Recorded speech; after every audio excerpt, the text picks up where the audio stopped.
Good day, people of God. Hope you're staying safe during this lockdown. May God's mercy continue to speak for you. Welcome again to another 5 minutes Sunday school lesson. Today, we move on to lesson 8, still under unit 2. Our topic says, the errors of Abimelech and Samson. And our memory verse is taken from Galatians chapter 6, verse 7. It says, do not be deceived. God is not mocked. For whatever a man sows, that he will reap. Our objectives. The lesson emphasizes that it is God who enthrones and dethrones, and as such we should be ready to wait on him regarding taking up leadership positions. We will also learn from Samson's experience that God commissions the man that he calls, and that every leader must stand by his commission. The two divisions for this lesson are 1. Abimelech the wicked judge, where we will look at his conspiracy and his downfall. The second division is Samson the careless judge. The story of Abimelech is found in Judges chapter 9. Please read that chapter. Remember Abimelech?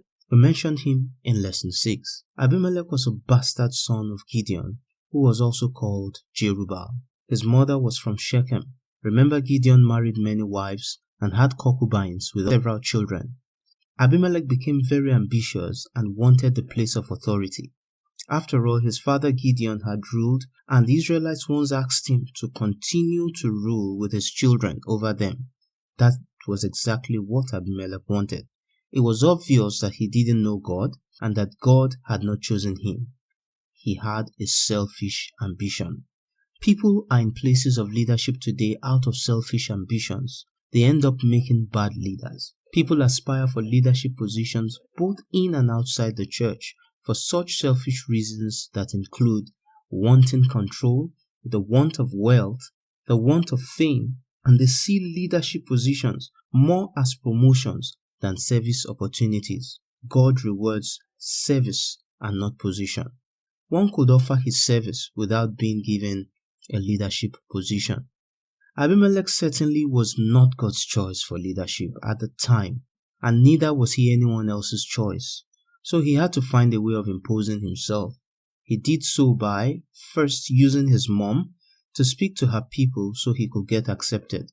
That was easy because they fell for the sentiments of, he is our brother.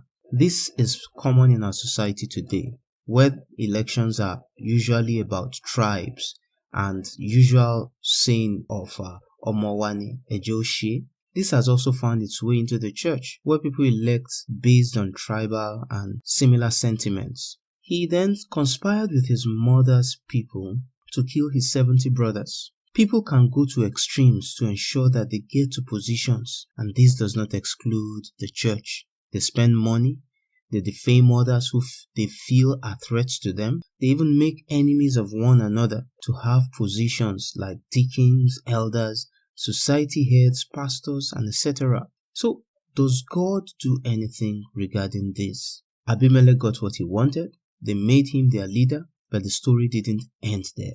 Jotham, Gideon's son and the only survivor of the massacre, delivered a parable to the Shechemites. This can be read between verses 7 and 20 of Judges chapter 9. He concludes with a curse that the alliance between the Shechemites and Abimelech, which resulted in Abimelech becoming king, will turn around to be a misfortune that would lead to the destruction of both parties. Did his parable come to pass? Yeah, this takes us to the second part, which says his fall. So, like Jotham cursed, some crisis arose between Abimelech and the people of Shechem. The Shechemites became disloyal and gathered themselves to fight against Abimelech. Abimelech got word of this and prepared his men to fight. He and his men killed many of the Shechemites, but he himself was later defeated as a woman threw a millstone that broke his skull.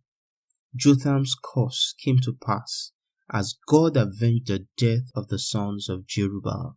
There are consequences for forcefully taking what God has not given you. There are consequences for selfish ambitions. And so it is always best to follow the God that rules in the affairs of men. Whatever you sow, you will reap. Our lessons learned. When men plan and execute their wicked and selfish ambitions, God's silence does not mean that judgment will not eventually come. So, there will always be consequences of abusing other people and abusing God's purpose. Thank you for joining in today. Join us again next week as we explore the second part of this lesson. Please don't forget to like and to share and also to subscribe. See you next week. God bless you.